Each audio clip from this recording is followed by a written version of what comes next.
Going on, everyone? Today I will be giving my predictions and breakdowns on UFC Fight Night Tatsuro Taira versus Brandon Royval. And you know what? Let's just get started right into it. Clayton Carpenter versus Lucas Rocha. This is like this is a hard one, but I feel like it shouldn't be a hard one to pick. But I think I'm gonna go with Clayton Carpenter. I mean, I think he's a, first of all, he's a bigger guy. He's a physically just bigger guy. I think he's gonna be stronger than Rocha. We've seen Rocha struggle in the past against what is it? His name was Davy Bittencourt on the Contender Series.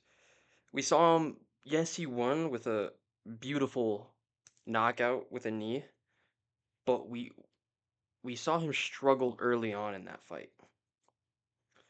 We saw him, we saw him get held down, get controlled for pretty much that entire round by Bittencourt. Taken down multiple times, just overall controlled. And Bittencourt is a small flyweight. He's one of the smaller guys, 5'4", not as really dense. But Clayton Carpenter is a bigger, denser, stronger kind of grappler, and I think he'll be able to use his size and his weight to just kind of bully Lucas Rocha, be able to get him down, take him, kind of drag him around wherever he wants, and I think he'll be able to control the fight. And honestly, I I'm not gonna say Clayton's gonna win by submission. I'll say Clayton Carpenter wins by a unanimous decision. I'll say 30-26. I think honestly he'll be pretty dominant in these rounds just because he's a lot bigger. But who knows? Maybe Lucas Rocha can pull it off like he does, but like he did against Bittencourt. But I just think Clayton Carpenter just has a much better chance at just controlling the fight and keeping a better pace. Next up, Cody Haddon versus Dan Argueta. If I remember, Cody Haddon fought on the Contender Series. Uh, and if I remember, it was week 2, so it was like 6 weeks ago, 6, 7. It was like 6 weeks ago now. But what I remember is, I think if I'm correct, he landed like a pretty nasty counter hook, dropped his opponent, and then jumped on a submission, like jumped on the back and got a submission. And if I'm remembering correctly, this guy has pretty slick boxing, pretty decent grappling, and Dan Argueta is he's just a pace grappler. That's like his whole thing. Is just like he grapples at a really high pace, and he's on the feet pretty not good, pretty not good. So I'm gonna go with Cody Haddon. I think he's just gonna be more well-rounded. I think it's gonna be like a John Matsumoto type situation. But I think Cody Haddon's gonna be able to control everything on the ground better, and I I'm picking. I think Cody Haddon got this. I think Cody Haddon can do it. Next up, Chris Barnett versus Junior Tafa. See, I want to go Junior Tafa, but it's like so far he's lost. He's like what 1-2 in the UFC. He's lost to Mo Usman and Walter Walker. And people are gonna shit on those wins. People are gonna shit on those losses, but okay, Walter Walker is actually really big and fucking athletic dude. Despite the fact that he's plotty as fuck, Walter Walker is like super athletic with his takedowns. The Mo Usman one is like, yeah, you're shit, dude. If you're losing the Mo Usman, you're kind of shit. But I mean, Mo Usman was actually kind of on a decent run. If Mo Usman threw his hands more, he'd be 5-0 in the UFC right now. But he just doesn't know how to throw his hands and use his athletic capabilities to his advantage at all. And I want to pick Junior Tafa, But a part of me is just thinking, man, what if he gets hit with a spinning wheel kick?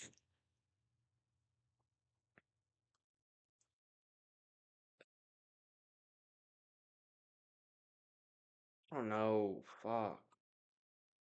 I'm gonna go Chris Barnett. I mean, look at this. Fucking, you're 6'3" with a 72-inch reach. Like, Jesus fuck.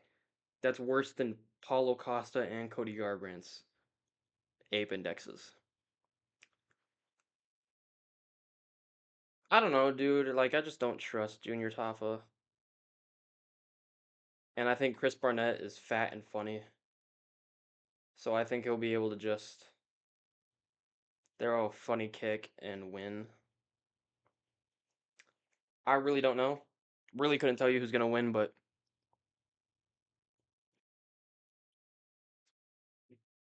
yeah, I don't really know. But hey, Chris Barnett's fighting. Let's fucking go. Hey, we got a Chris Barnett fight, baby. We're gonna Chris Barnett fight, baby. He was supposed to fight Waldo Cortez Acosta, who I would have not picked Chris Barnett to win against. Like if it was still Waldo Cortez Acosta, I'd be like, oh yeah, Cortez Acosta's gonna beat him because Cortez Acosta showed a really good chin. Like Robel, I mean, either Robelis Pain just has no pop in his shots at all, or Waldo Cortez Acosta has a really good chin. But we're gonna find out. But yeah, I'll pick Chris Barnett just because it's funny. I'll pick him just because it's really funny. Themba Garimbo versus Nico Price. I'm going with Themba Garimbo. I like Themba Garimbo. It's like Lucas Tracy said. He's destiny maxing. He's destiny maxing. This is his destiny, dude. His destiny is to win this. His destiny is to win this fight, and then after that, he's gonna beat. After that, his destiny is to beat Carlos Pratas. He's gonna beat. He's gonna outstrike Wonder Boy on the feet, completely school him on the feet. He's gonna dominate Bilal on the ground, and then he's gonna reign the division for the next 6 years until he's 40, and then he's gonna retire undefeated, undisputed welterweight champ, 40 years old. No, I'm not. I'm fucking around. But it's Themba Grimbo versus Nico Price. I mean, I think Themba Grimbo's bigger. He has fucking really nasty, really nasty takedown defense. I mean, sure it was against Ramiz Brahimaj, but Ramiz would have his like would be in on a takedown, hands locked underneath the butt, like in a position to just like pick someone up and slam you. And Garimbo would just his hips are so his sense of balance and hips are so good. You can't take this guy down. It is I like it's shocking how good his takedown defense is. So I'm gonna pick him to beat Nico Price. I mean Nico Price, sure he's coming off a good win, but his I don't think his grappling's ever been like the craziest in the world. And his chin is also kind of suspect right now. Sure, Alex Morono didn't knock him out, but Alex Morono has almost no pop in his shots. And I think Thumba Garimbo has a lot of pop in his shots.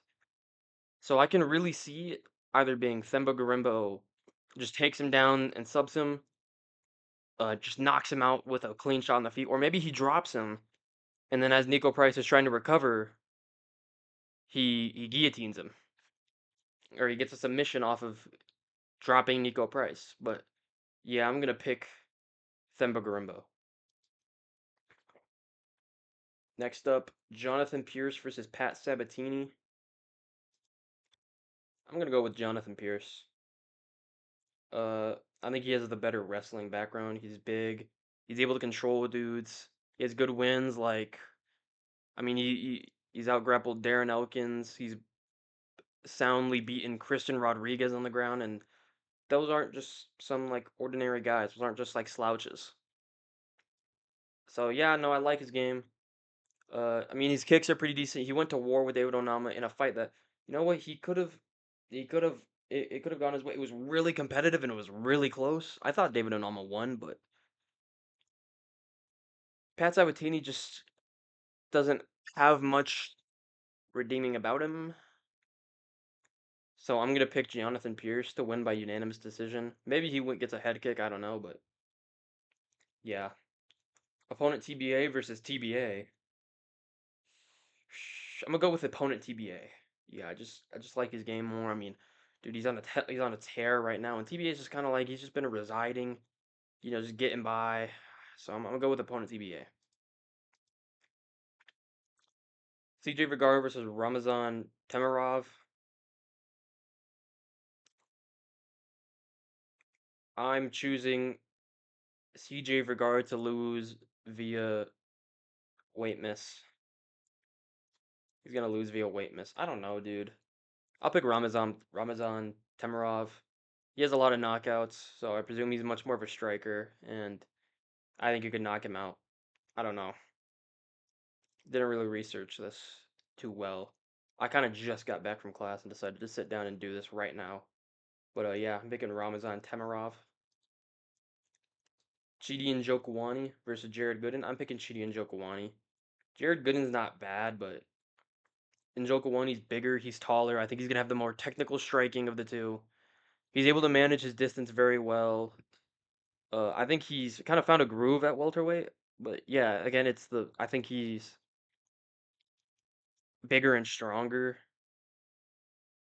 and I think he manages distance really well. And I think with using his kickboxing and just his overall experience in kickboxing, he'll be able to manage the distance pretty well. And Jared Gooden, his it's a lot of like he got a submission against Wellington Turman, but that's because he rocked Turman badly, and then Turman was just kind of like walking at him trying to clinch. So he hip tossed him, got him on the ground, took his back while he was still really rocked and subbed him. But I think Njokawani's not going to get caught as easily as a Wellington Turman, and yeah, I'm picking Chidi Njokawani. Jared Gooden has a lot of good straight shots, but I don't think he's going to be able to find them against Njokawani because I think he's going to be able to manage the distance really well. And Chidi Njokawani was able to rock Mikhail Olajaychik at times, and Olajaychik has a granite chin. So yeah, I'm picking Chidi Njokawani. Abdul Razak Al Hassan versus Josh Fremd. I'm picking Abdul Razak Al Hassan by first round knockout.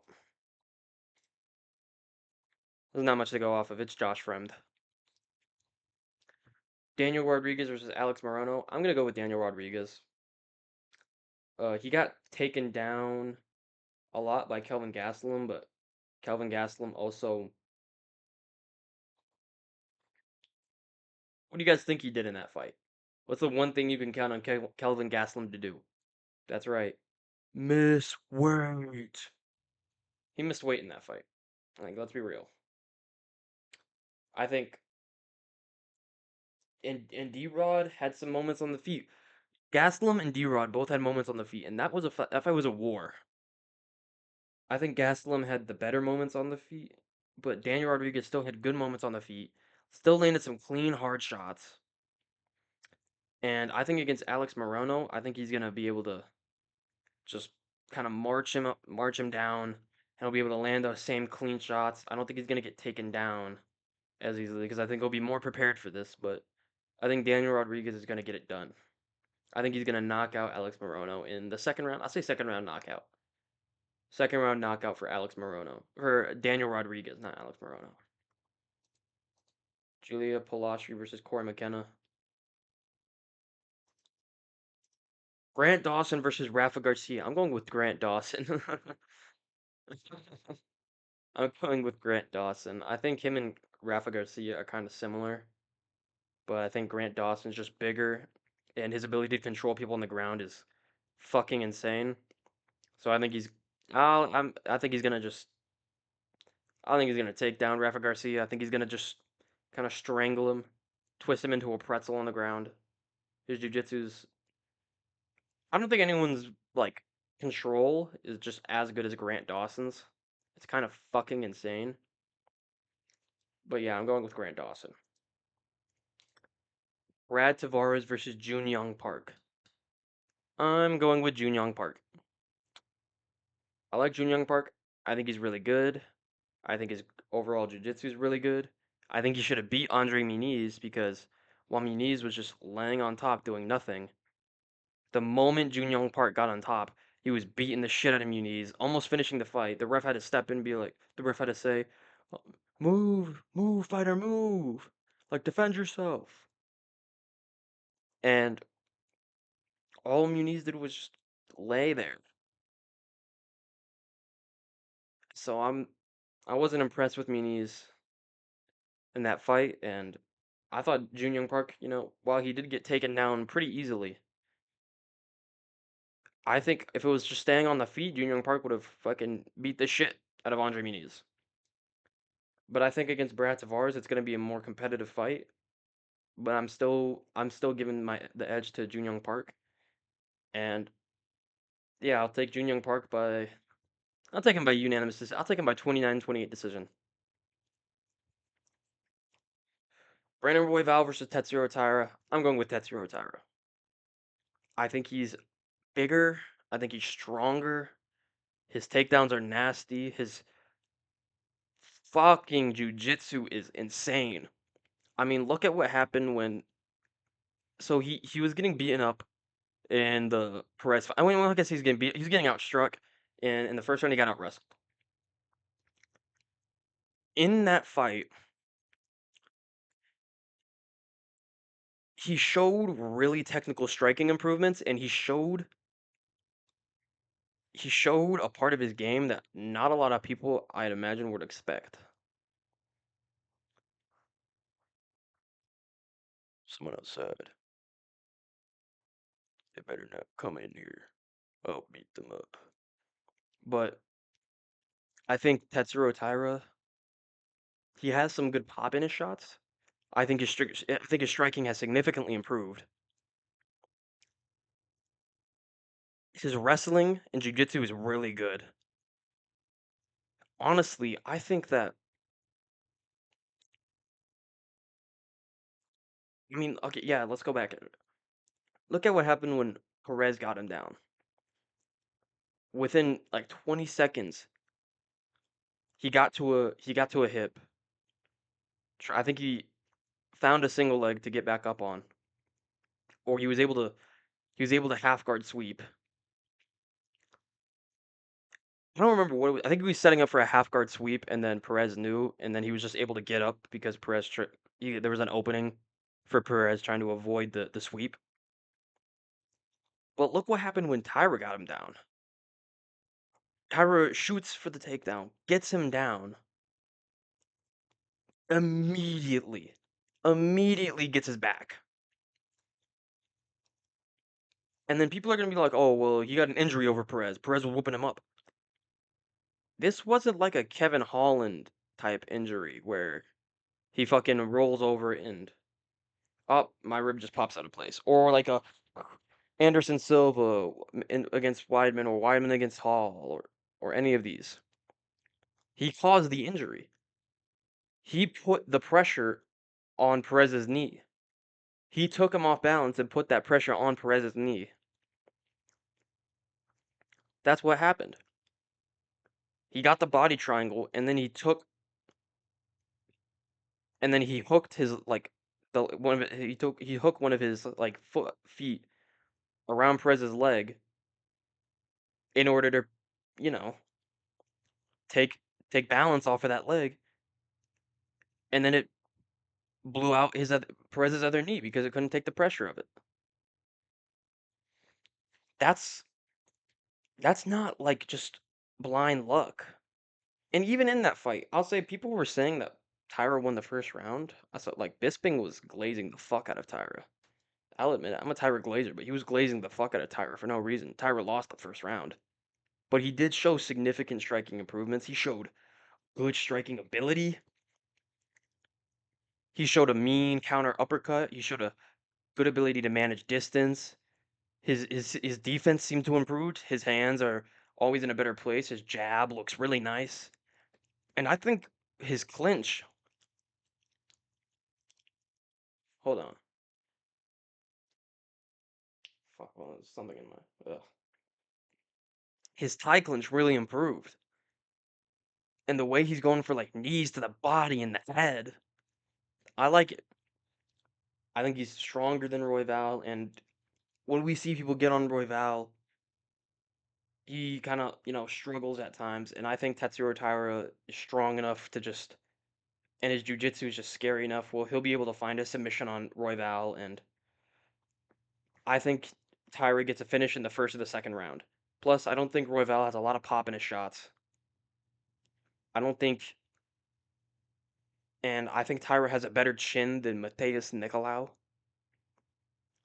So, with all that in mind, I'm I gotta pick Tatsuro Taira first or second round submission, I'd say. But yeah, those are my picks. So if you enjoyed, like, subscribe, do whatever. I really don't care. Goodbye.